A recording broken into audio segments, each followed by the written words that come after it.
Okay, guys. How are we doing? You think it's about time to get started? We're going to get home before the Packer game starts. No, in a couple of nights, yeah, that was a joke.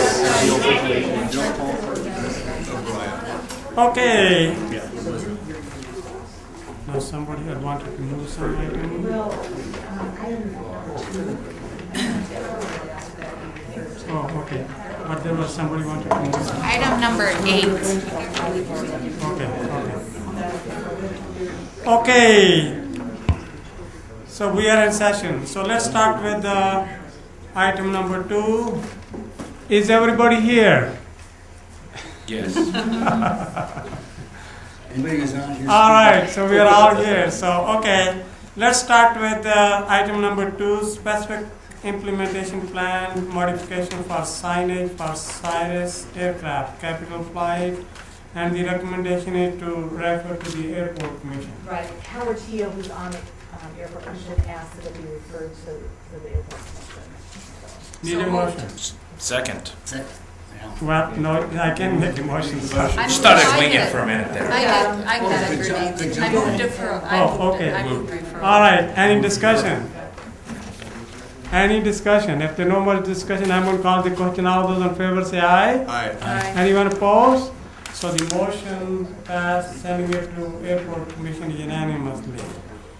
So the next one is the request for general implementation plan modification, Middleton Center 7507 Harvard Avenue. You want to say a few words? Well, those are the changes that we've been talking about most of the summer and had a couple different parking analysis on. So I would move recommending approval of the GIP amendment to the Common Council with all previous conditions of approval in place. Second. Any discussion? Any discussion? Unless we want to make Terrence keep coming back, because that's so much fun. Well, we do want to... He'll be back for the next one. So the motion is that all the conditions should be met With all previous conditions of approval in place. Okay, if there's no more discussion, I will call the question. All those in favor say aye. Aye. Anyone opposed? So the motion is passed. So the next item number 4 is a request for rezoning from single-family residential to planned development district and for gateway residential. So it is recommendation is to defer it, or you can provide the input, but we are not going to vote on it. So. Can I make a motion that we refer this to Public Works for discussion of the potential of limiting parking on one side of Charing Cross? That's the right name of the street, right? Yep. Yes. To make a recommendation to us on, because if I understand, part of the objection is the parking issue. If we can get them to give us feedback, or the engineer to give us feedback of what it would take to just outlaw parking on one side of the street, we might deal with. Then there wouldn't be alternate side parking. There wouldn't be alternate side parking in the winter. So those sort of issues, I don't know if Public Works wants to do that or. Can I comment on alternate side? We dealt with this in Middleton Hills 15 years ago, and specifically rezoned. We no longer have alternate side parking. We just have parking allowed on that one side. Because we have a lot of streets that just parking just on one side. on the one-way street, so. No, even on the two-way streets. Like my street Oh, is that right? is only only one side parking, because it's a narrower cartway width. Okay, so what do we want them to do? No alternate parking? Or? No, to make to consider or recommend to us if we can address the parking issues by removing parking on one side of the street. Because we want to get feedback, at least from the engineer I think that's a good idea. or I'd the Public second Works that. department. Okay. Any discussion? The former member of that Public Works Committee, this is the city standard now. Which is the one side. If it's that side, it's one side. Yeah. Parking. But that's really in their purview now, so we'll get their feedback. Okay. Or get the feedback from the Public Works and the engineer. Mayor? Yeah. I just want to note that I believe part of the issues that people brought tonight were not just parking Right. on one side, it's part of just parking in general. That's a lot of it's used already. And to take away that much parking in the driveways. That a lot of the street Yeah. parking is currently used. That would be actually not positive taking that away. So, but in any case, so Public we Works can could investigate send it to the Public Works, and that will give all of us time to look at all the information, evaluate it, and then at some stage we will be able to vote on it. Okay, so yes, Kathy. I just want to be sure that if this was not rezoned, 5 single-family homes could be built here Yep, instead of 7, Yeah. yep. and 5's the max. And conforming to the lot width and setbacks Right. of the R1. One. And they didn't need to come here at all. Yes. Right. No, just for planning. Yeah. Yeah. Did somebody second that? I did. Or you did? Sorry. I missed it. Okay. Any more? Yes, David. When it goes to works, can we also ask about the nature of curb and gutter? The existing is very soft. It's not a 6-inch curb. Well, And it changes the character of, It lacks a curb on the on the south side. no, not on, It has a- on gate, along Gateway. Yeah, I thought they just had a new curb and gutter for just last year. well, this court, Charing Cross. Court has curb and gutter on the gateway. We put in that stuff that makes it look like it's more rural. You mean a Oh. ribbon curb, Yeah. like a flat curb? Yeah. Flat, flat curb.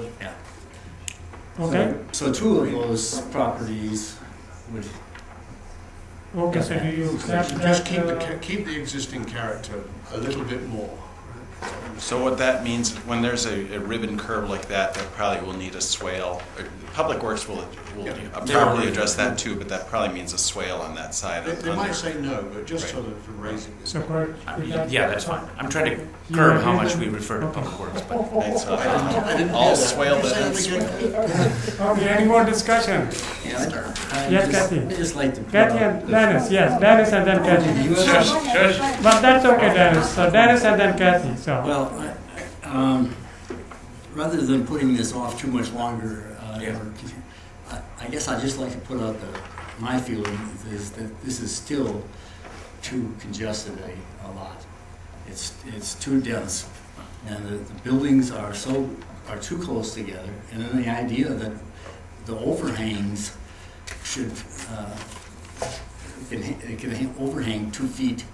That means that those things are from roof line to roof line is I don't know 8 feet or something like that. 6 feet in Middleton Hills.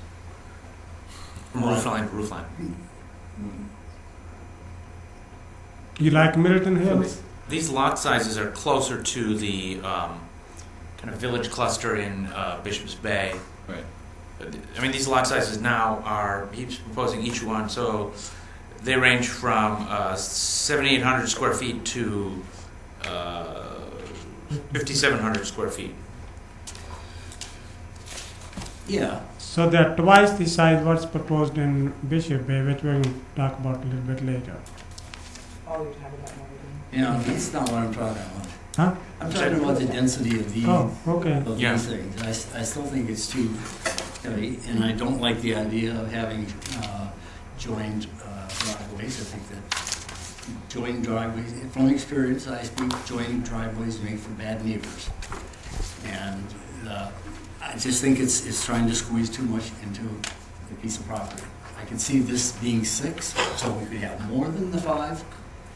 Might work nicer, in fact, having 6. But I still think that this is a little too close. I look at it and, nobody wants a 12-foot room that's, well, it's not even 12 feet, it's going to be what's left over from the framing. 12 feet, when? 12, well, according to this thing, these things are all, the living quarters would be 12 feet, abutting the garage. Mm. Just look at the dimensions on it. Mm. Or would you like my magnifying glass? No, Wow, you are ready. Yes, you. no, there'd be living space above the garage. Huh? It can be a living space above the garage. Well, yes, there can be. Okay. Well, But not that room down there. I generally like this concept because it represents this idea of infill development and producing this kind of small lot subdivision feel as a transition between the multifamily and the single family. Now, when I get home tonight, I'm going to watch the NPR News because they're going to do they did a session this evening on tiny homes, which I think would be a much better solution to that problem that you're talking about. I hope you are coordinated. These are not so big homes, and they're not tiny homes, but they're... These are not so big homes, and they're very cookie cutter in terms of what their layout's going to be. Well, that's where we can provide the input that we don't No, not I'm just saying, want cookie cutter. I don't, obviously we're not voting on it, and I'm not gonna make a motion on it, and No, I'm just that's- throwing it out there to say that I still don't think it's the right size. Yes, Kathy. I agree with Dennis. I think the neighborhood, they've spoke. I mean, it was going from 2 homes to 7 homes, I think is too much. And if they were, a lot of them said 5, and that's still 2.5 times the density that it was. I don't think that we want to push this infill thing on people, like, you know, because they were such big lots and so open. And also, I was thinking for the driveways, instead of having two wide at the street, having it 1 wide at the street and then flare out so it goes up to the 2-car garage, so people have to back out. What's the total site area? It's 2 acres, right? 1 point, no. 1 point... Yeah, that was misprint. It's Somebody told us 1.18. it was like 1.08. 1.08. I don't think that's right. Yeah, I was gonna say. It was it's in larger the, than what? state. it's in the golf. Oh, Yeah. No, it's 1 point, that's in, it's 1.08. That's all. We will look up the hearing notice, or it's in your packet or not? It's in the packet somewhere. We have a lot of information in our packet. It says approximately 1.04 on the hearing. Oh, 1.04, yes. 45,000 The 2 square cars. feet. Oh, and that's, 45,000 square feet is the one, is the well, she, I think it was, never mind, I'm sorry. Yeah, that was a mistake. no, that should be accurate. No, some of the comments it was over 2 acres, but Well, that's... somebody It said was, 1.08 or somebody something. misspoke earlier and said it was, It's 2 lots. Oh, here it is. yeah. First, the proposed zoning is to accommodate 7 single-family lots on approximately 1.04 acres. That's what I just said. Okay. Mayor? Yeah, that's I was reading it for you. Mayor, I wanted to bring, Abby and I today met with, or received an idea from a plan commission member. All right. And that is on the screen. And we thought we'd just add this. We know the motion is referral, but just for you to think about. Okay. So this is a concept showing 6 units. The 4 units to the right, which is the east, would be the same as I understand it. But the 7th unit is removed from the gateway frontage. And what this accomplishes is that the idea behind that is then the spacing of those houses and the context, the massing and all, you know, the dimensions are more comparable to what else, the others that exist on Gateway. And they would be proposed to be bungalows, Right. rather than 2-story homes, like what's being proposed. As an idea of having more transition between the existing single-family residences to the north and west with the condos and apartments to the south and east. I can see Dennis is happy. Look at his smile on his face. It's just another idea. David, The developer, this has been shared with the developer. And he's Me? The only one with formal design training. Yeah, well, David is smiling too, so I think that's a good So, thing. well, so the developer is aware of it. Sorry. I was just The saying- idea was to sort of say, look, the houses along the street, along Gateway, are single family in the main houses that are parallel to the street. The front of the house is parallel to the street. They address the street.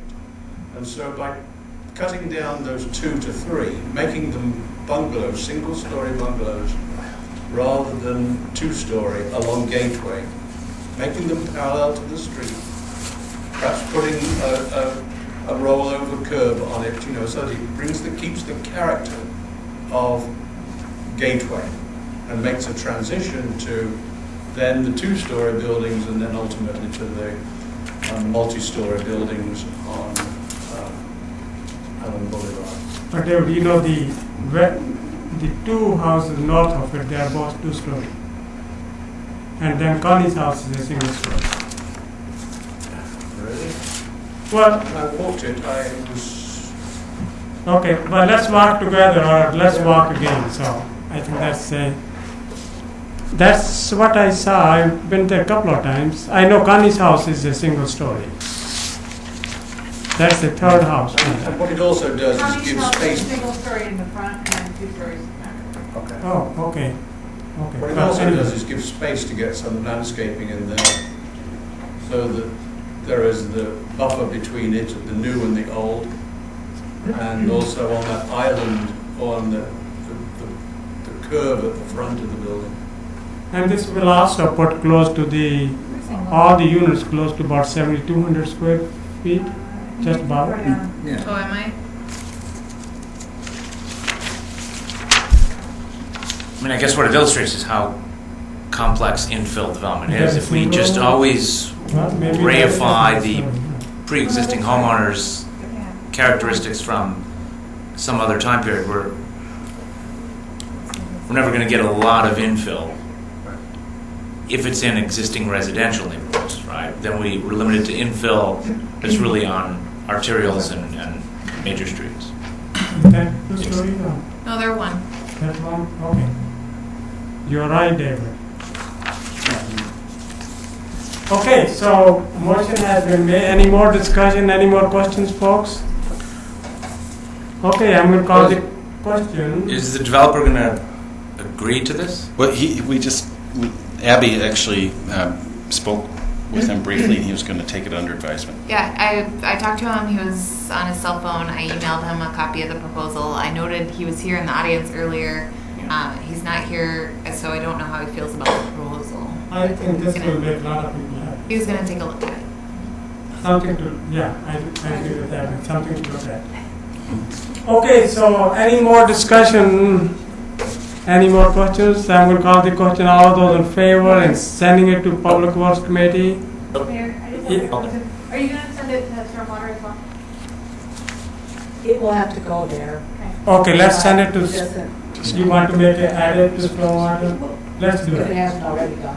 To water resources? Yeah, it's already Yeah. gone. I think this is the one that Gary had said he didn't feel it needed to go there. But if that's part of the referral, Well, then let's send it. I think let them have a look because there was somebody complaining about the sound. and that sounded, yeah, they were downstream from this, and so if that's, I don't know if the motion was just for All public right, works. let's include it. Sure, let's send it to Water Wow, Resources. what generous guy. How about you, Cindy? You agree? Okay. But- Any questions now or in discussion? Otherwise, I'm going to call question. All those in favor say aye. Anyone opposed? All right. So let's move on to the next one. As Dennis said, we can't just endlessly delay. We have to kind of let the developer know yes or no. Yes. Okay. Let's do number 12. That will make Aline happy here. So it's a specific implementation plan modification. The community of Bishop Bay, the Black 9, phase 2, lot 82. So we're going to talk about it. They're proposing to go from the 35% maximum area to 39%, which a lot of homes in that area, a lot of lots, I'm sorry, it's late, are that, and Scott can probably speak a little bit to it. I think the homeowners might be here, the owners, I'm not sure which, but Scott T-Bone could probably mention it if you were talking about it, if you want somewhere to talk. Yes. Why do you want from 35 to 39? Let's hear about it. Yes, Yeah, go to the microphone, please.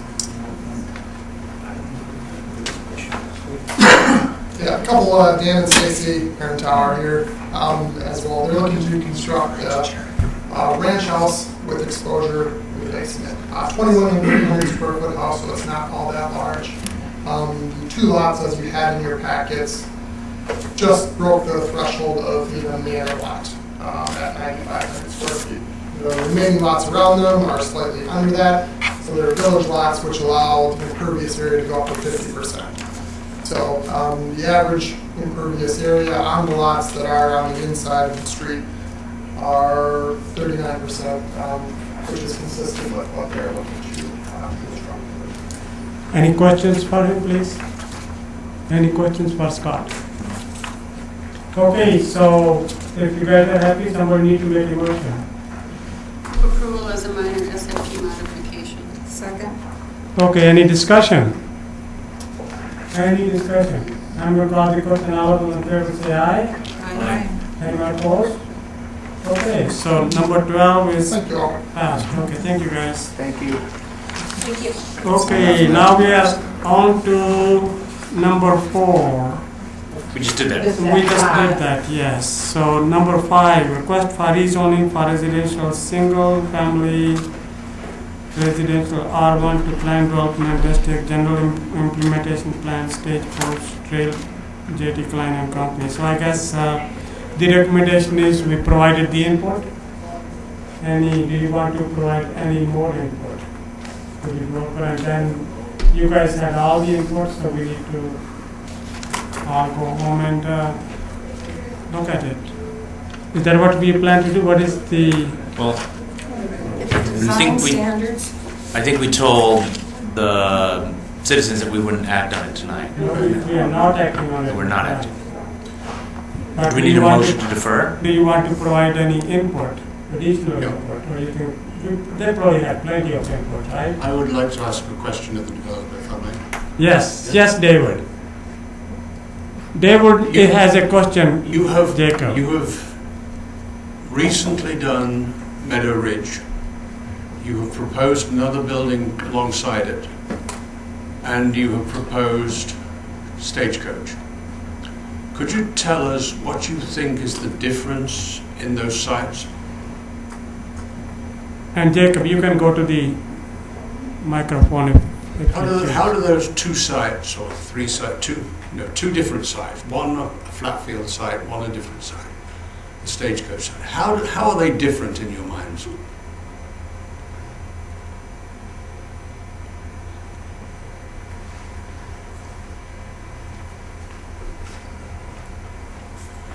Because I'm not really sure specifically what you're asking. I mean, as far as how are they different, like how did I view them as to like why I decided to put one product type one place and another the other? Yeah. I think the Parmenter neighborhood plan is really what drove the decision for the workforce housing and then the success of the workforce project led me to want to do, and the knowledge of the market, how strong the demand is for affordable senior, led me to do the Oak Ridge next door. The Conservancy site, the Stagecoach site, was really driven by partially, discussions early on with the city about that being ripe for redevelopment, and knowing that the Conservancy would always have those types of views. So that to me always made sense for more of a market rate driven project versus an 85% affordable. I don't know if that answered the question. Let me give you my version of the answer, right? You have one site, Meadow Ridge, is a flat site. It is a site in a otherwise undeveloped area. There are no constraints really around it. Stagecoach is a sloping site. It is heavily forested, or heavily wooded, let's not call it forest. It is a very sensitive site in relation to the Conservancy. It is a site that is on a major arterial as opposed to a site that is on the back streets, and a number of other things.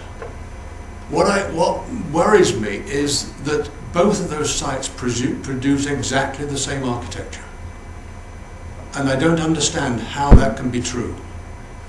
Right?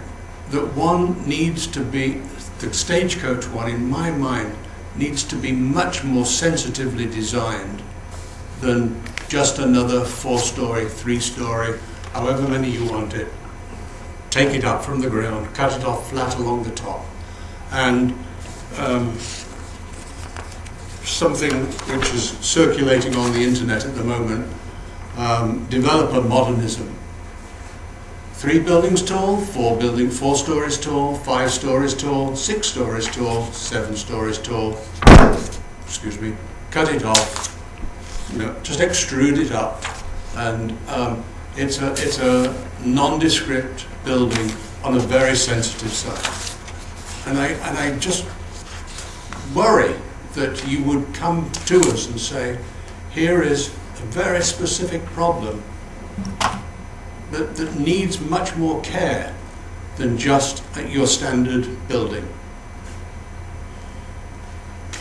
I think that personally that the architecture for all 3 of them, I mean, yes, it has standard apartment features of a 3-story building with a flat roof, but the actual architecture materials is varying greatly between the 3 projects. Sure, that's in fact you used the word, the elevations are different, or something like that. You spoke about the elevations.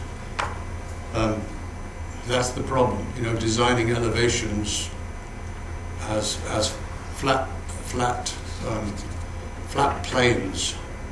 So I just wonder how on earth you can say this building fits into this site in a sensitive way that addresses the peculiarities of that building, of that site. I mean, we're happy to talk about the architecture as soon as we get past the site plan and the density. I mean, I'm open to that, and unfortunately the architect has left. But I mean, we've really been pushed. You're new on the commission. We've presented four different versions of elevations to the neighbors. I've read all of them. Okay, so that was kind of what has pushed it to this point. Mm-hmm.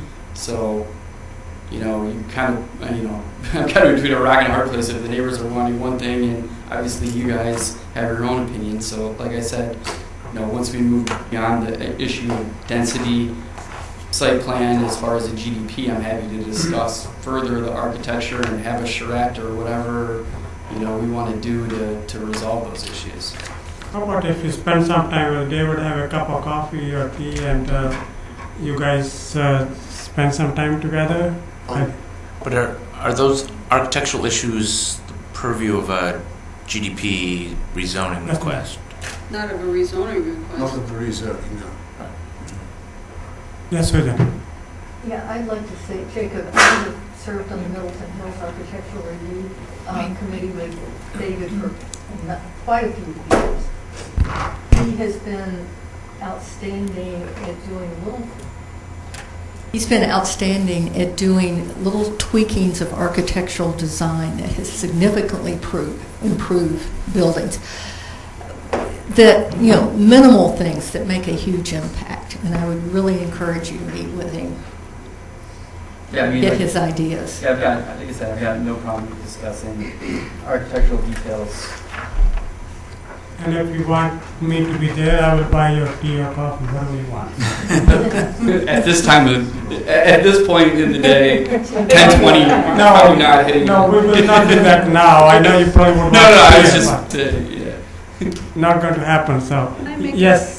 I think one of the things, I know we're going to defer action tonight, but I think one of the things that was said to us often by people that were making comments, and that I talked with Eileen about this a little bit earlier today, because is the two different kinds of zoning, PDD and fill and PDD, and I'm not sure which is the right one to use here. I think you can make a case for either one, but I think we should address that issue as we move forward, so that the people that told us that, because I think the people that told us that felt there were some very good reasons for what they were saying, and I think somehow we need to deal with that. I don't know if that means changing it to PDD and fill or what, but I'm not sure that we've satisfied them with what we're trying to propose. And I agree.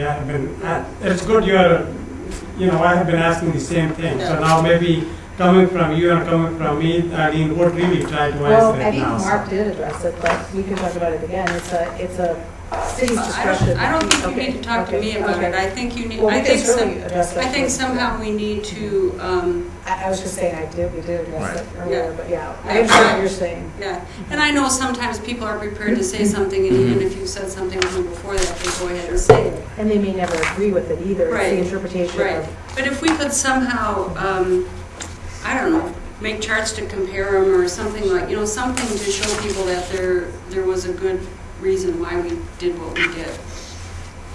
Not sure we've settled that issue with what we've done so far. Okay, any But the more? main issue with the PDD versus PDDI is Yes, I the think- total density on the site. Right, right. And is a 20-unit building economically viable? No. I mean, it's not economically viable or operationally efficient enough to make sense. And to kind of get into the PDD just for a second, the both Heritage and Oak Ridge, which we're going to talk about next, are both under 100,000 square feet. So, and I think I don't know if Meadow Ridge was even over. What's 2.5 times 43,560? Yeah, Meadow Ridge was over. Yeah. I'm not saying that we should go to infill for this one. I'm just saying that I don't think it's enough to say to people we've used PDD in these other areas that are below 100,000. I think people have to even if they don't agree with us, they have to understand why. And that's all I'm asking us to do. And they may never agree with us because we heard things tonight that were in disagreement, and that's always going to happen. But I'm not satisfied that we've said why we chose this other than that we've used it other places. I think we need to have a rational explanation. If I can add something, I spoke with Brian Vanderwall about this today because he was involved in drafting our zoning ordinance with Dick Lehman and whoever else was involved back in the early 80s. And I specifically asked him about the thinking that went into PDD infill, and he said the vision at the time was that would be focused on redevelopment of the University Avenue corridor, where there was a lot of very narrow, small narrow lots. Well, not that the lots were small, but what would you? Well, Right. there's large lots; they just don't have much depth. Right. And so he said that was the intent. They just didn't associate that with University Avenue directly, I don't believe. So But nevertheless, it sits on our books now. it does, and we owe the explanation. I think you're right about that. Yeah, and I'm all for that. I just don't want it for my position to seem like it's arbitrary where you did it twice and it was one thing and And I'm not saying to change it. I'm just saying, to get into some of the explanation of why we chose it. Yeah, I think it makes sense to choose. I agree with Cindy. We need to address it emphatically, and so that people will, at least can understand. Yes, sir. And I mean, one consideration to help people understand is if we go below 40 units in a multifamily structure, it's not really economically viable. So if they push the units down, it's going to have to be some sort of single duplex thing, or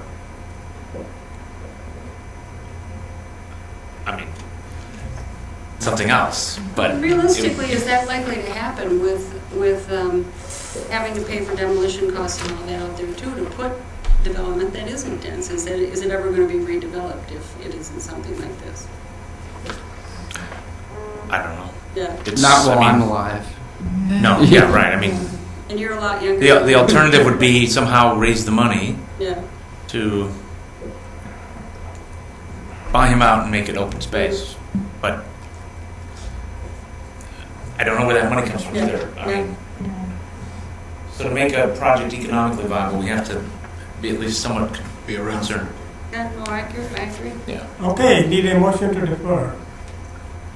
Motion to defer. Second. Okay. Any discussion? I'm going to call the question. All those in favor say aye. Aye. Anyone opposed? Okay. So the next is the public input session on historic Pheasant Branch crossing district concept. So I guess we have plenty of it, right? Yep. The only Landmarks Commission's meeting tomorrow night to discuss it as well. Okay. this is just a more comment for staff and for the commission. The one thing we didn't hear that'd be nice to know is if you, sorry, Jacob, if you separate out Stagecoach, do people like the concept of a trailhead with parking and restrooms and interpretive signs? And I didn't get a clear answer from Friends of Pheasant Branch whether that's something that people want or don't want. I think the idea that we'd lease spaces at Kuko's might not. They may not accept that, but I mean, so that's where I would want to see more public input. Is if we separate that from Stagecoach, which got all the flash, right? Happy and then Elizabeth. This, when we have every time that we've prepared the grant proposal to apply for Knowles Nelson funding to acquire the properties, which goes back all the way to 2009 and 2010, were the first two unsuccessful applications that the city put in for those. The Friends of Pheasant Branch has provided a letter of support. Okay, good. They did. And that's something I don't want to be lost in the consideration, is that whatever we do, we want that trailhead. Well, if I am looking at the plan that I see here, it bothers me a little bit because it says there's parking for 35 cars. That's in the visionary thing. Yeah, in the historic thing. Well, it will come to us, so we can work on that. So. Yeah, and it's very conceptual. So the thing that we have the funding for right now would be to acquire the properties. We have until June 30th of next year to acquire the properties. The developer is willing to sell the properties to us for the price that he acquired the properties for without adding any holding costs. And, you know, when Jacob originally came in with his proposal 2 years or a year and a half ago, however long ago it was when Stagecoach was first proposed, he planned to develop those properties. And we submitted an application to the DNR again for funding, thinking, basically we put it in there and we said this is our last chance because we have a developer now who wants to develop these properties if the city can't come up with the money to buy them. And I think that probably is what pushed the city into the yes pile of funding, and that's how we were able to get the funding.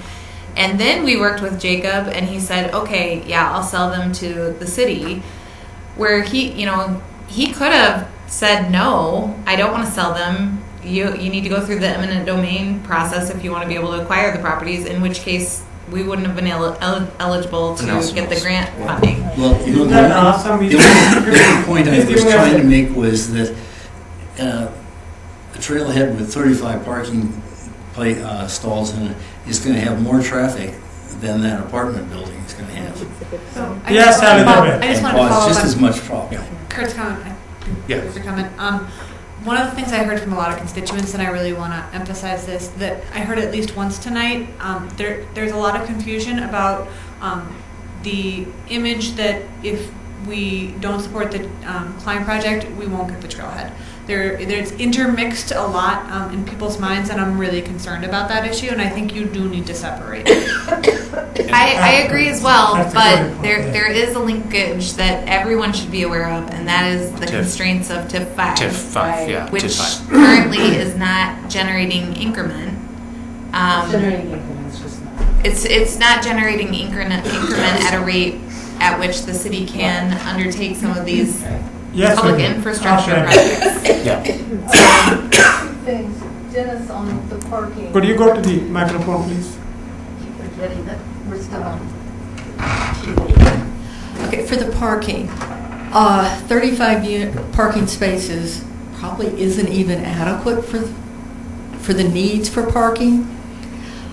If you go on Pheasant Branch Road and look at the two city parking lots, any nice day, you've got 15 cars parked on a 2-lane road with no shoulders because they can't even get into the parking lot. It is a huge problem. But and one that I'm well aware of, and my point wasn't that it was only that 35 cars in that location are going to be worse traffic-wise than any traffic that Stagecoach I don't know that I'd say that it's worse, but it's It certainly is because people come and go, and these guys, there's things, they come in the morning or That's a good point. But So let we me will finish discuss on that that. in a separate and a different meeting. So I guess. Yeah, well, let me finish talking. Go ahead. On the traffic, at least at where the trailhead is, you've got very clear views pulling out onto Century. We can also make it right turn in, right turn out. That's easy to solve. And I forgot the other one. Oh, Got a stoplight. Yeah, and we have a stoplight. In terms of TIF, we might be able to use some TIF 3 money too, from what I've heard on some of our discussions with the finance director. That's because TID 5 is a blighted redevelopment TIF. Right, So and I think even, the it doesn't state have to law be, now allows us to doesn't have to loan be money from distressed for TIF TID 3 3. to law. Okay, well, let's not go there yet. So any other input before we vote on this one? Because there are some other options too. It's, What are we voting on? This is Deferral. we are just, Oh, we didn't have a vote on this There's no one. action item anywhere. It was mainly for information. But there are some other people who may be willing to pay That was the matching money, but we don't want to discuss that now, okay? So it won't be just the TIF money, there may be other people, so. Okay, so Hold it before you go. Can I have one more? Yes, David, you may. Historic district.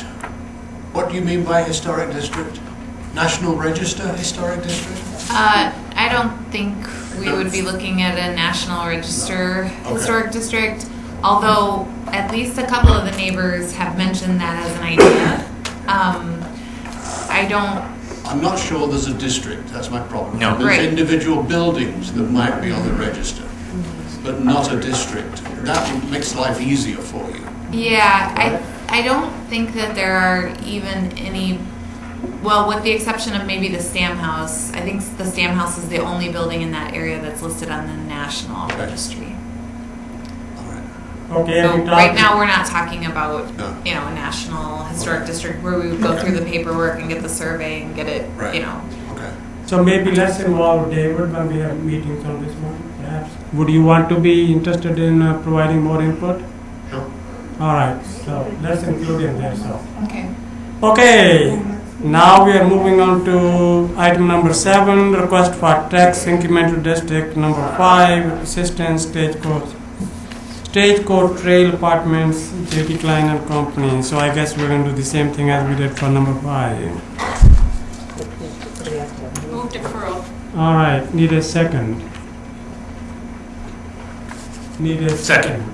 Okay, open for discussion.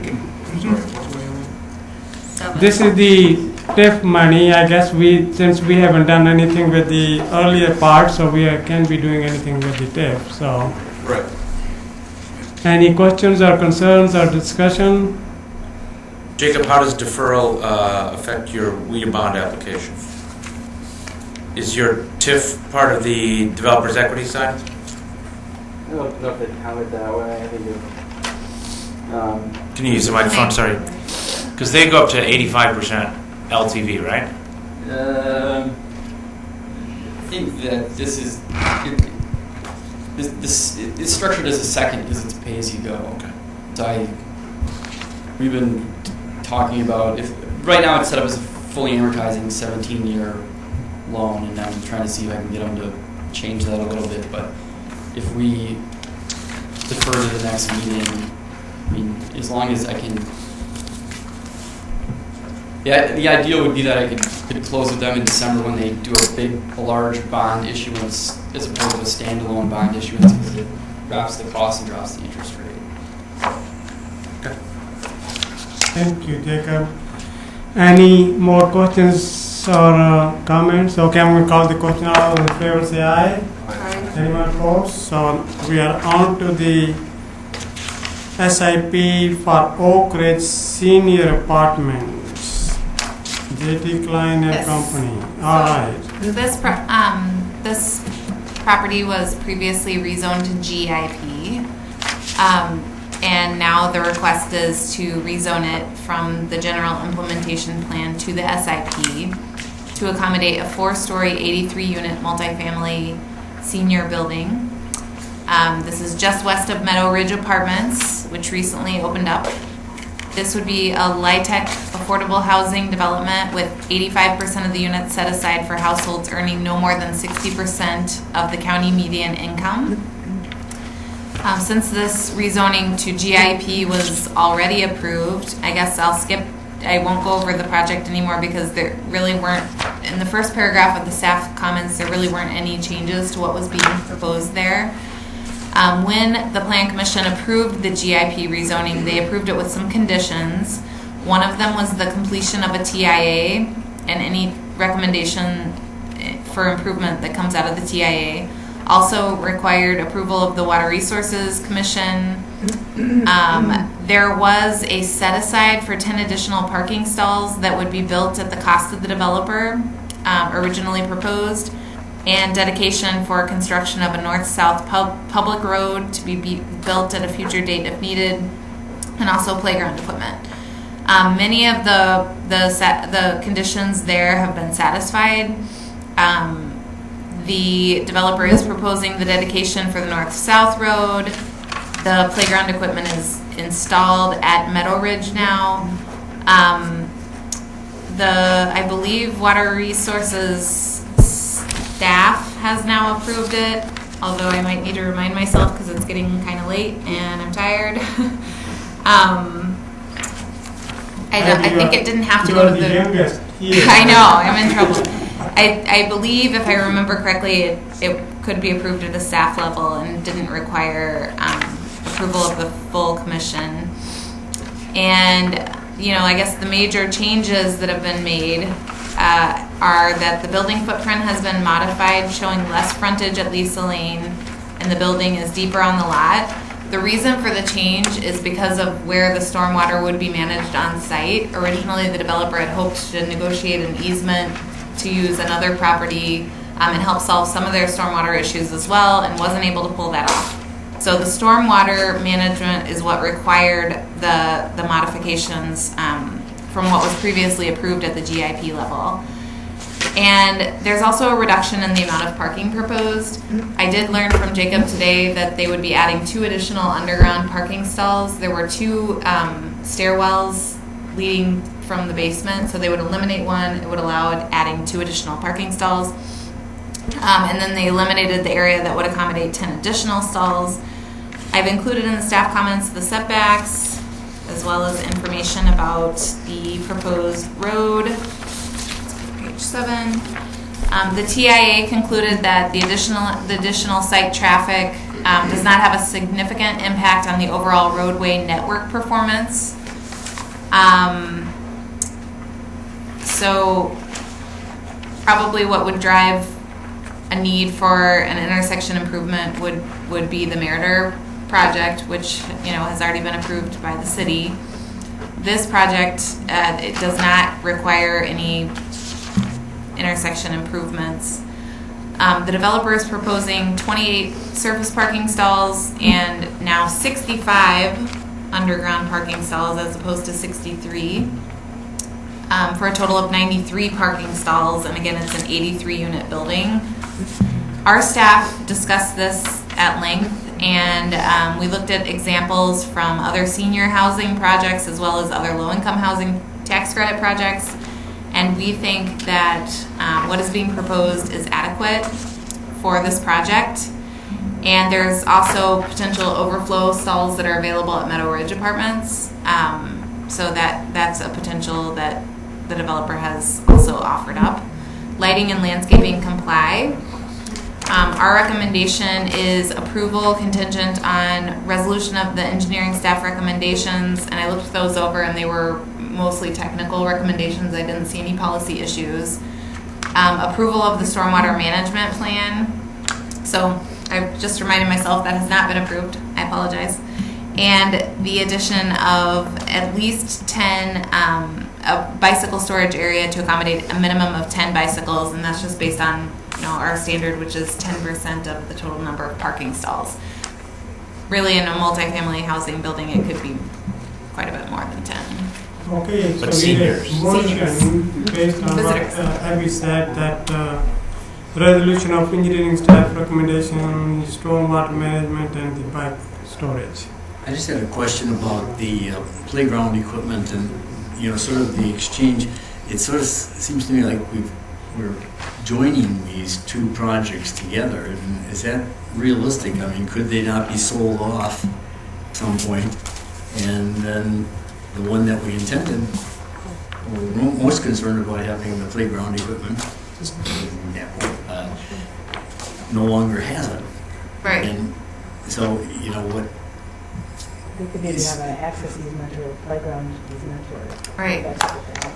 Or the approval, any approval for this could be contingent on, providing the access easement and also an understanding that if that playground, because this is a planned development district, that playground is a required part of the zoning. It needs to be maintained and, It could also. Is it currently part of the zoning? I think we should go back and look at the original approval for that if we could, because when Hans made that motion, I made it clear that the playground was going to be installed, but it was going to be on Meadow Ridge's land, and that was fine at the time.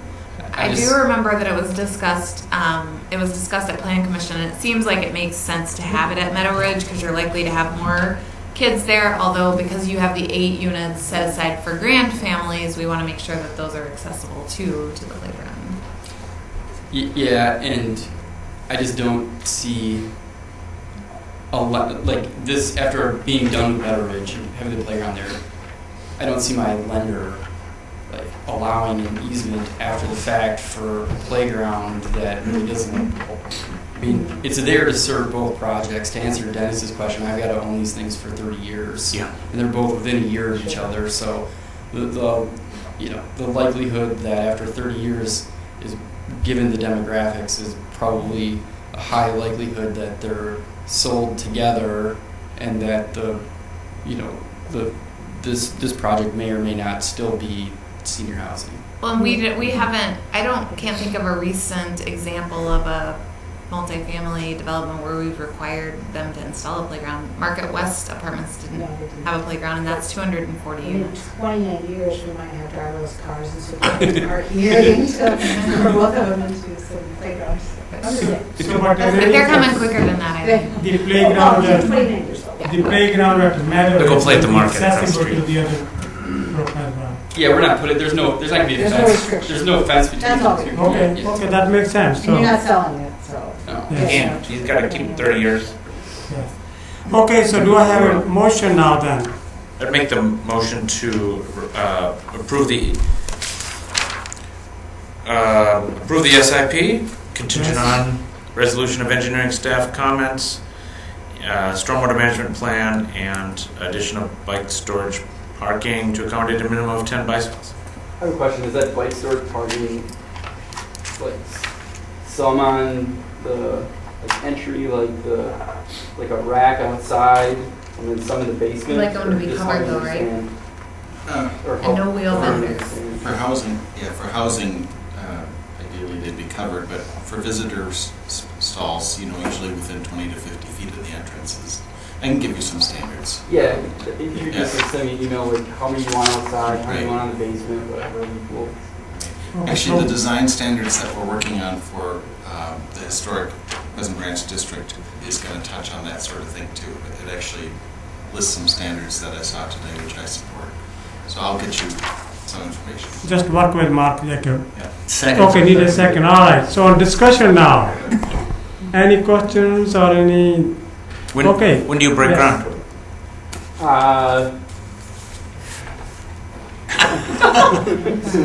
Soon. Before the winter, right? We're shooting for November 15th. All the financing is we're pretty far along with all the debt and equity, just getting the construction. Because your occupancies come in March, April next year? If the general contractor is here, I'd say yes, but it would be less effective with him not being here. But yeah, probably September. Yeah, probably more like October. You said you were about 100% on the existing building? We are 100%. That's incredible. Yeah, we opened April 28th. Come to the mic. Come to the mic. Sorry. Sorry. Yeah, we opened April 28th, moved in 76 out of 95 units the first weekend, and then we were 94 units leased by occupied by June 1st, and then by middle of June we're 100% full. Good job. Okay, yes, Mark. No, it's okay. I'll ask him privately. Okay, if there are no more question, comments, I'm going to call the question. All of those in favor and say aye. Anyone opposed? Okay, you guys can go and have beer or eat lunch or eat dinner or whatever you want. So. Like the Jacob show tonight. I'm going to go home. Okay, all right. We are on to now. Thank you, everybody. Well, have a great evening. What's left of it? So concept review, request for, no, that we did. Concept review. This is Trace. Yeah, this is Trista, yeah. Request for tax increment District 5, Systems, Trista mixed use development, including Middleton Market 7622 lease survey. Who's going to take it? I will. So this is an application for developer finance TIF assistance. Again, developer finance TIF, if the estimates for value don't come in the way that they are anticipated, the city is not on the hook for the entire TIF assistance payment. This is TIF 5, so it goes to 2036. The request for assistance is for $8.48 million plus $1.58 million in developer finance interest and other financing costs. The original request was closer to $14 million for the project costs and interest. Staff has worked with the developer to reduce the amount to just over $10 million. Again, many of the costs that we initially looked at in the first version were indeed TIF eligible costs. They were costs that we have incentivized on many other projects.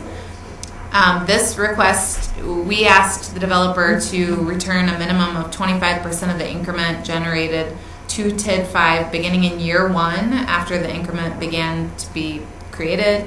The latest request that we've looked at and information from our finance director, it looks like this would be more likely to return about 32% of the increment to TID 5 beginning in the first year.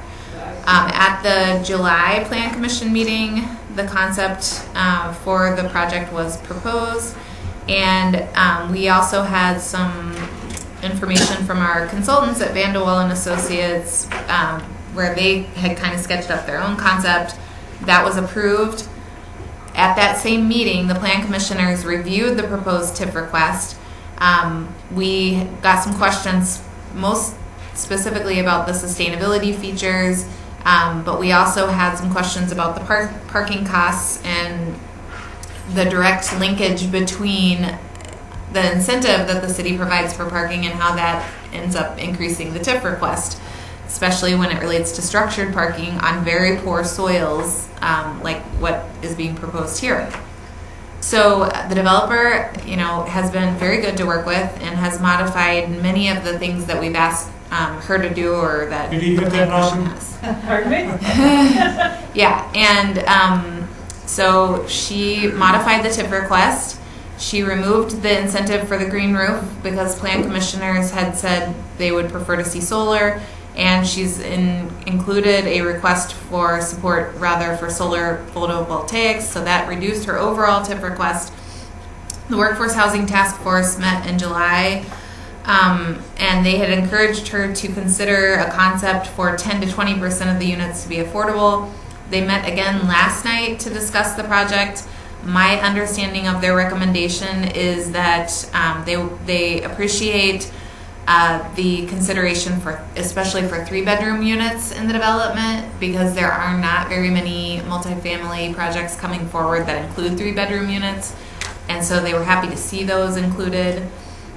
They did do some calculations to see where the incomes would fall for these, and while they don't meet a 60% threshold, it looked like they would be between 70 and 80% affordable for families earning 70 to 80% of the area median income in many cases. With the 3-bedroom units. Yes, and So one of the things we did today is we looked at, with Jacob's projects now both approved on the south side, those are 75% of those units are affordable units, where, if this were fully a market rate project on the north side, the 3 buildings combined in that district would include about 32% affordable and income restricted units within that development area. One of the things Workforce Housing has tried to do is see that every new project that comes forward that's requesting TIF include, I think, 10 to 20% of the units being affordable units. While we were a little high on the south side, maybe this is a nice compromise rather than having, all the affordable units concentrated in one area. Maybe having market rate on the north side makes sense given that the buildings on the south side are heavy on the affordable unit side. I'm not really agree with you. That's the concept. Well, and if I just did one more point, we went at length through her financing because we have a bunch of finance guys on our committee, and we were working through it. And given the lender that she has, it would not be financially feasible to bump it up to affordable at the 10 to 20% level. She'd have to make it 50% affordable or 40% affordable to get the special rate of financing through HUD, and that HUD is actually unwilling to do that in that project because of the approved LIHTC developments across the street. Yes. So there's a fly buzzing around my head, and I swear I'm not just hallucinating. So I guess, there are a couple still outstanding issues. I know our finance director has gone over the pro forma, and I think he's done that a couple of times working with the developer. There also was a request regarding the sources and uses of funds, and whether that's something that the plan commissions should begin to review as part of all projects that come forward, because right now what the plan commission typically reviews is the TIF eligible expenses, but without seeing the sources and uses. So I thought that was a good suggestion, and we always, as a matter of course, review the project pro forma with our finance director. That being said, we discussed this at our TIF meeting today, and we had 12 staff members in the room and consultants, and we feel that the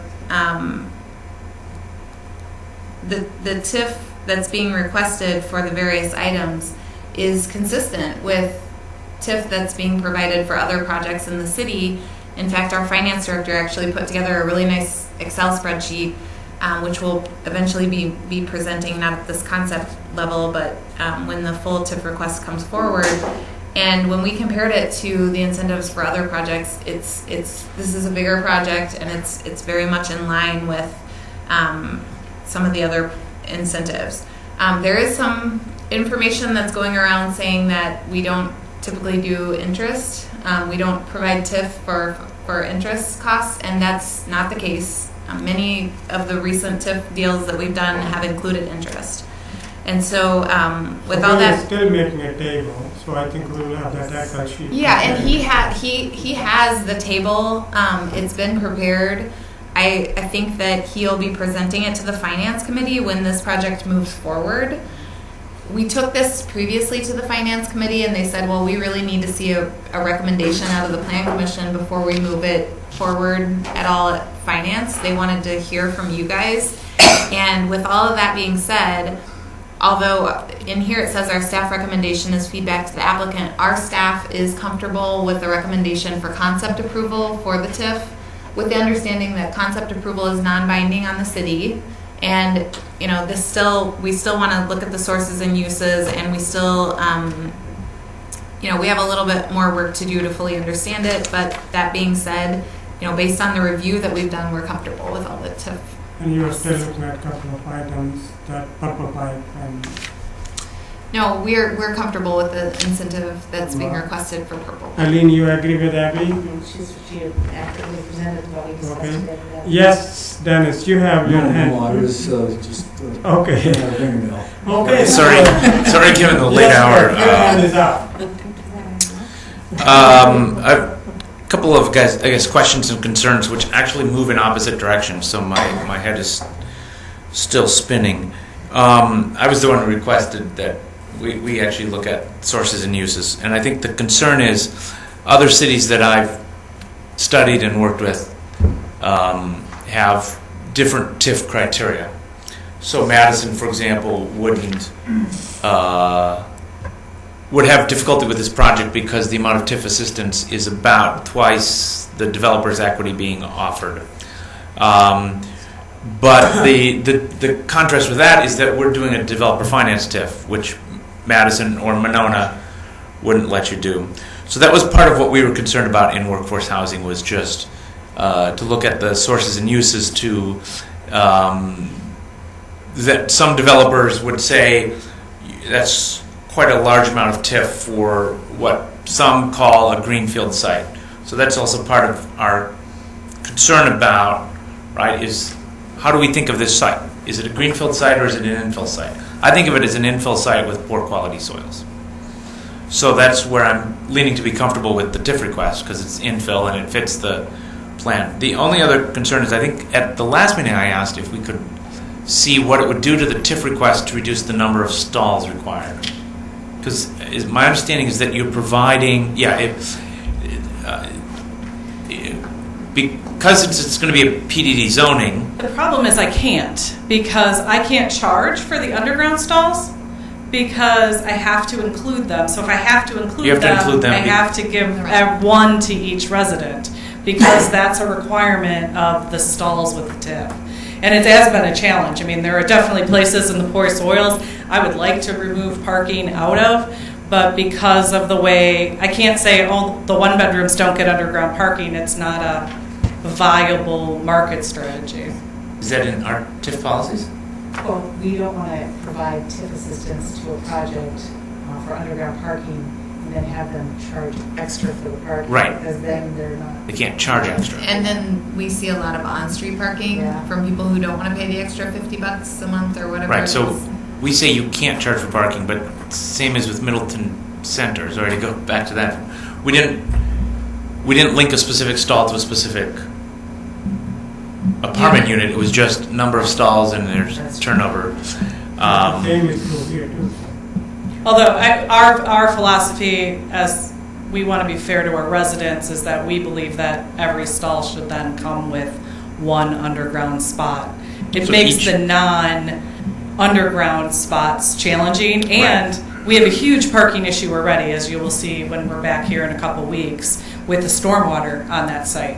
And adding more surface parking actually is detrimental on the site, because we're already maxing out with adding the road, and then adding more surface parking is, as Wade would tell me, impossible. I'm not sure. He's an engineer. It might be possible. So each unit is assigned guaranteed one stall? Correct. Even the 3-bedroom units? They'll have more surface parking, but everyone will get one underground stall. So the only exception will be if they can prove they don't have a car. Can they get a reduction in the rent? They get a reduction in the rent. So that, I mean, since parking is the big component of the TIF request, I was just trying to see if we could reduce the number of parking stalls. But.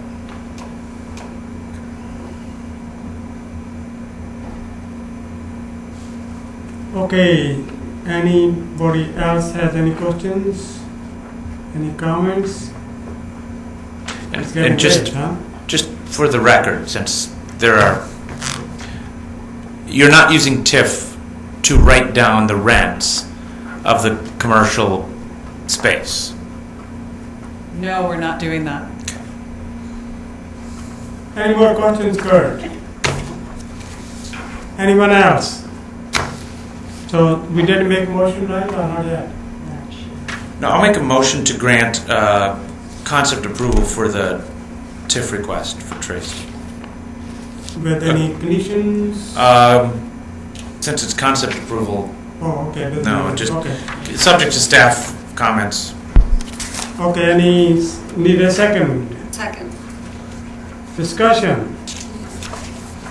Okay, if there's no more discussion, I call the question. All those in favor say aye. Aye. Anyone opposed? Well, Ravon, it passes. You can go and celebrate now. It's only 11. And we have the door propped open because Okay, our doors the door automatically is lock at open. 11. It's just locked. Just so you propped it. Good thing. Thank you. Thank you, Mark. Great job. Okay, we are on to now Notre Dame Village. Boy, look at that now. Hi, Taylor. How are you doing? Okay, so the concept review, Notre Dame Village at Black 9, the community of Bishop Bay. All right.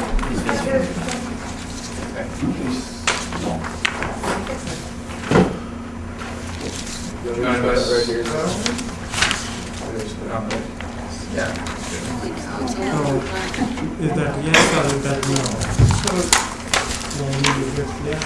He'll probably put that in favor. Yes, I know.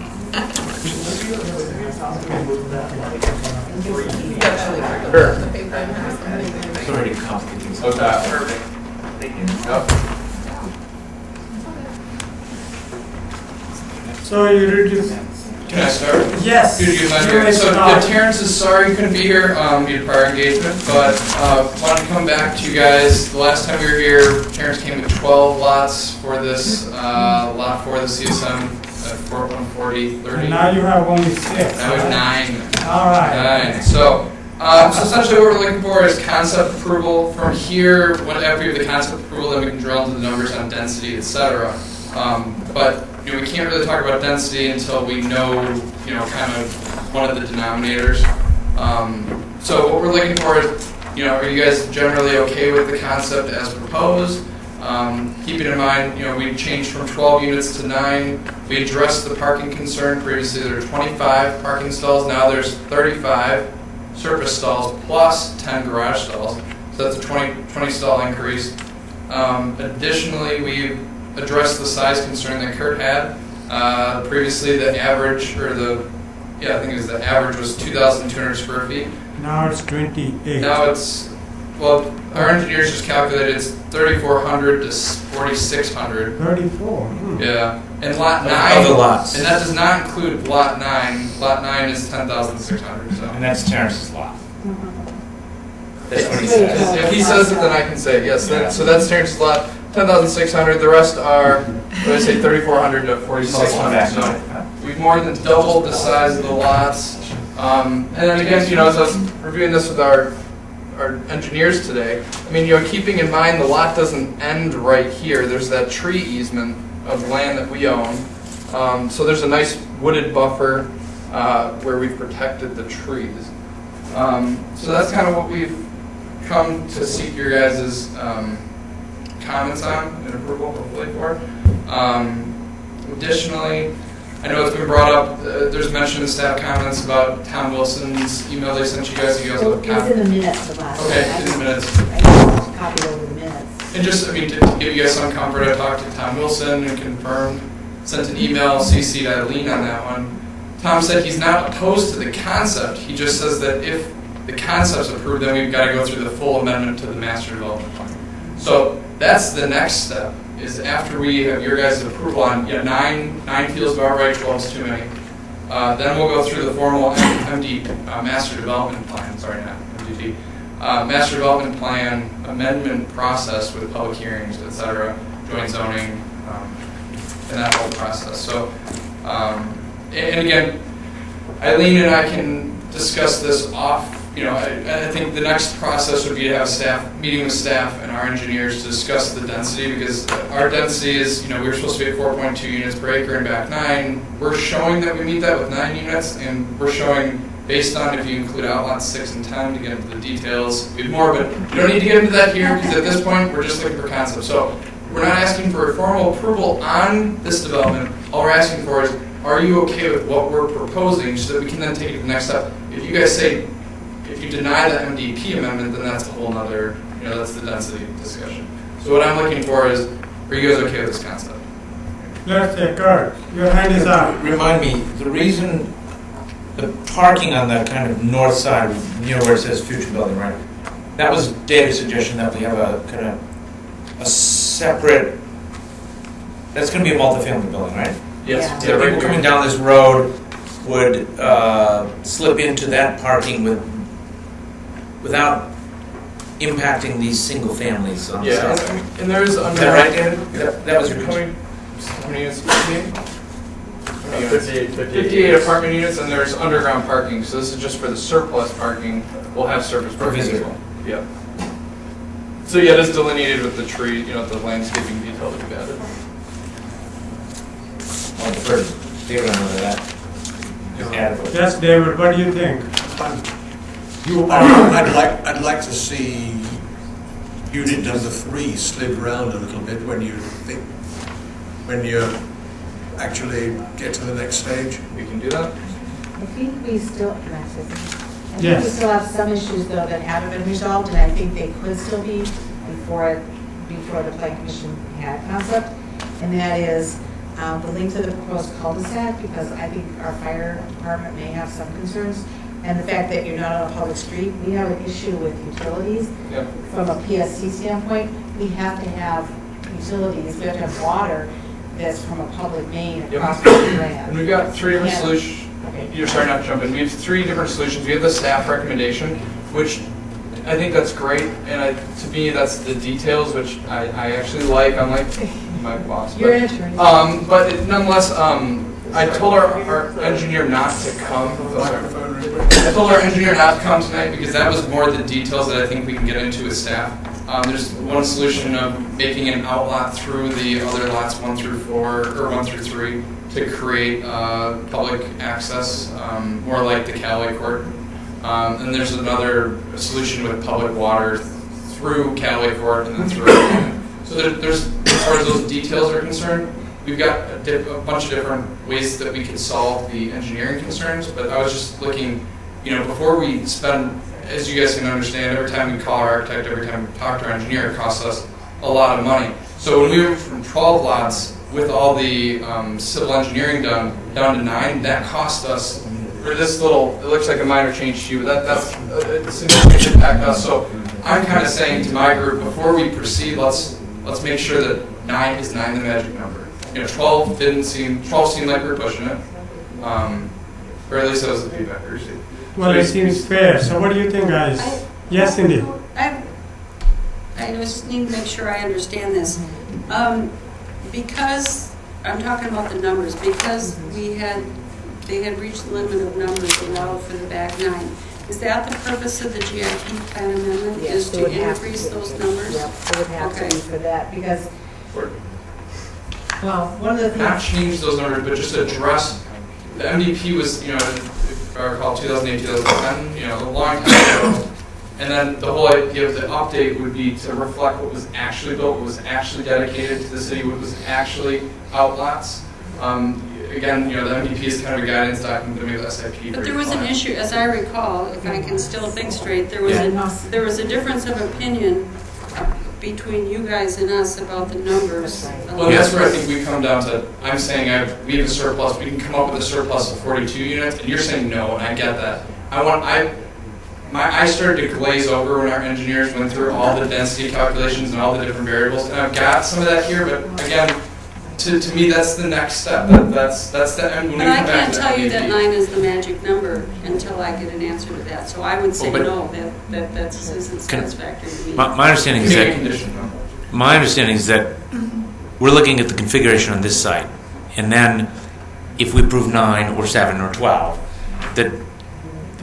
that's just a SIP modification for this phase, but that then there's still that's a different calculation, because if it's more, like if we made it 12, if we're not doing it, but if we made it 12, those 3 would have to come out of some other phase. That's the 9 have to too, though. The 9 have to. That's what I would say, Yeah. but my recollection of our earlier discussions is that there was some discrepancy on the mind of the developer and us, whether the numbers were the same. And that's where I'm proposing a meeting with us staff to reconcile all these numbers, bring all of our engineers, because We have different civil engineers doing this portion, because this is an apartment project, versus the master development. So I would we say, met with all of them. I would say do that before you ask me if 9 is the magic Well, number, because I but don't what I'm know. asking is, could we have it as a condition of approval?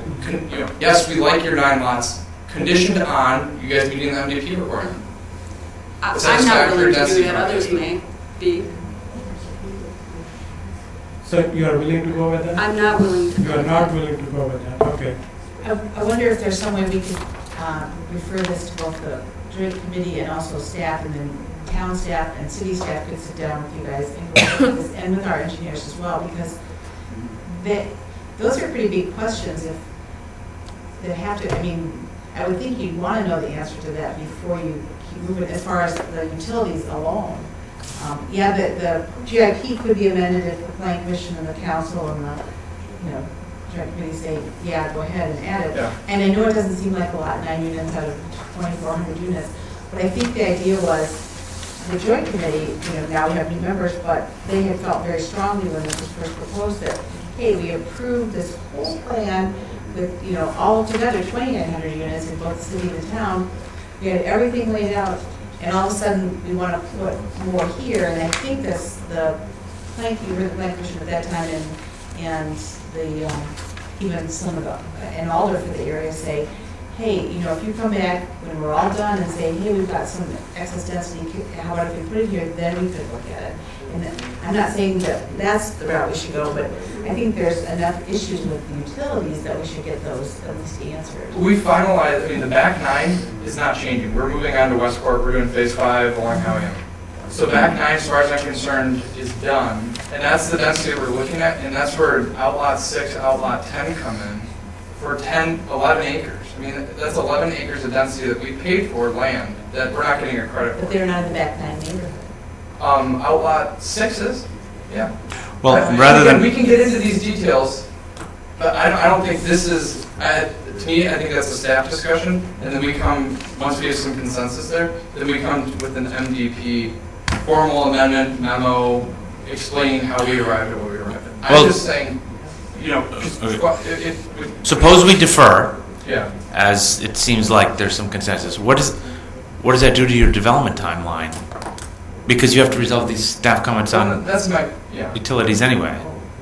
Well, that's my concern. Is it seems to be this chicken or the egg. We came to you guys with an MDP change back in February, and then it was, well, no, come to us with a specific plan. So that's where we came in. And I might. No, you never formally applied for a GIP amendment that I'm aware of. Didn't we did? Yeah, Rebecca, I saw it this afternoon, but maybe it never got on the agenda. But we paid for it.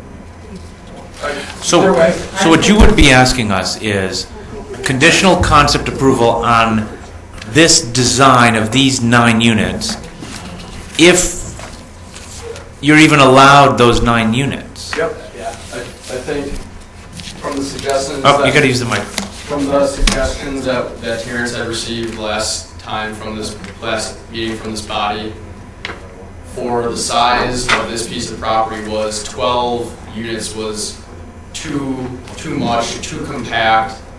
9 units was more agreeable. So this concept is what we would like to receive feedback and hopeful approval on based on the size of the site. And then afterwards, as Taylor's been proposing, we can get into all the details from the staff memo, which we are appreciative of. But again, concept approval isn't binding on the city. It's just set it during TRASs. So it doesn't. I don't want to say it doesn't carry any weight, but it helps us just get along in the process. So at least we know if we can warrant the density, which I am extremely confident we can, based on the legalities of the MDP. But that again, I can get into that detail. I don't want to get into that here. But again, I think we have 42. So I don't think, and that's with 9 units. But you've got other issues as well as well, but engineer, I mean, that's the SIP process. That's the conditions to approvals that we have to meet with engineering and come up with where we're putting the stormwater, where are we putting the pipe, where are we, how are we going to have public access? And it's no different than what we did, like we do for every development that we work through with you guys. So you guys will be able to sort it out in 2 weeks? Not 2. We have it's 3 weeks to our next meeting, so. Okay, so in 3 weeks, you should have all nice and clean for the plan commission then? Well, and that's, I mean- I think it'll probably be, it won't be the next PC, I think it'll be the following. I mean, this is gonna take, I mean, I think that staff meeting, So why don't you get it sorted out, all nice and clean for us to vote? I think one of the Well, things. is there, I agree. This would be then the I third agree. time that we would be coming back. yeah, is there, before I make a motion, is there some willingness on the part of the commission to grant this very Well, conditional you don't concept open- approval?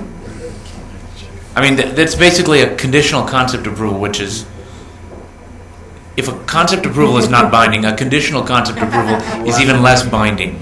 it's a pretty high hurdle.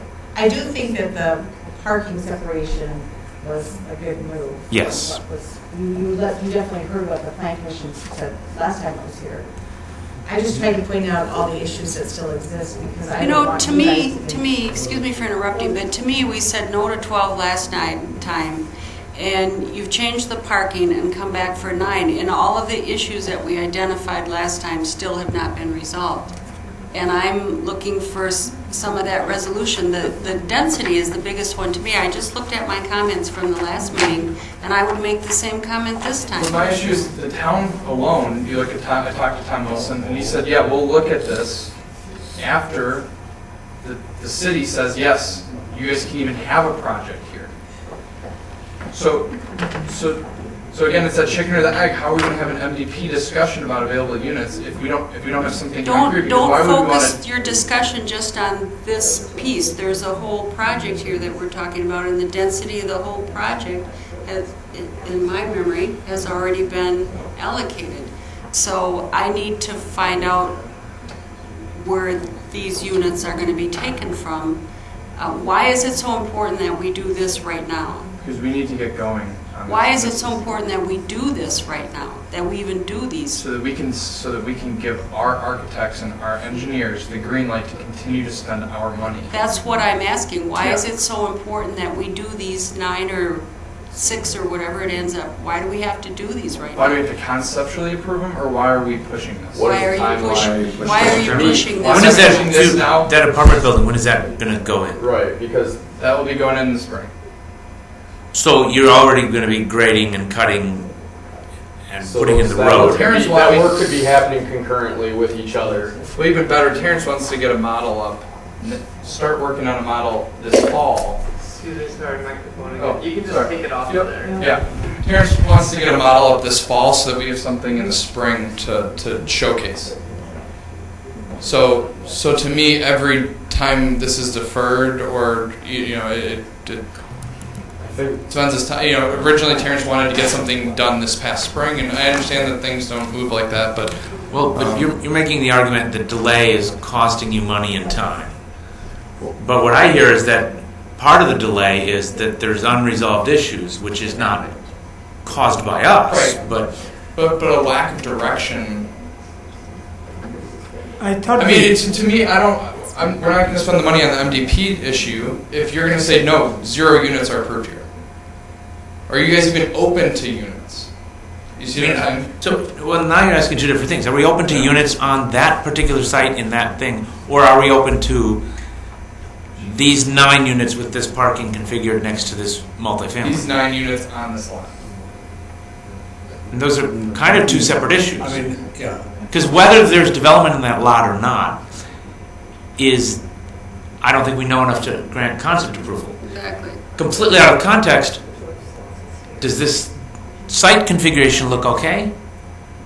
Sure. That's what we said. I mean, we talked it through with Terrence when we first came up, and this separation of parking and housing on this site seemed like a good idea.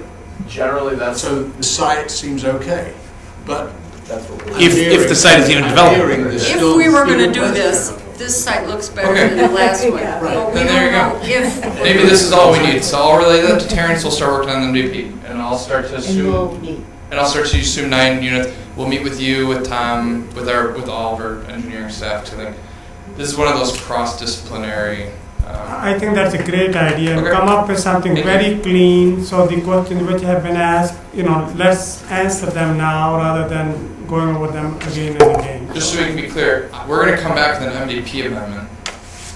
Once that MDP amendment's approved by council, or planning commission person and council, then we'll come back with an SIP for this. That's not Remember the if we were going to do this. Yeah. It's not when we do it, it's if we do it. Yep. So we gotta get all the other things. Okay, So we're working on it. so do we need any motion or that's it? And when a developer keeps submitting changes, the burden is not on the city to necessarily move Exactly, to his timetable. exactly. Okay, so all right, We have a lot to get done. we are done. Need a motion to adjourn. Wait, was number 11 approved? Yes. Okay, good. That was the lot 82? Good. Yeah, I got it. No, the open seat, sorry. Outdoor seating. Yeah, I got it. Okay, good. Thank you guys. Hey, thank you for your time, sorry. Thank you. Mayor, I was just going to point out that there was one more letter that should be with the stagecoach hearing. So I just am providing it to you for the record. It's from Dan and Ann Geocares. It's an email that came in late this afternoon. I don't think I had passed it out. Okay. Put it on, let's not be Please enter into the records. Yep. Any Move other? to adjourn. Okay, Yes. all right. Thank you, guys. Who's second? We did. No, let's go. We did a lot of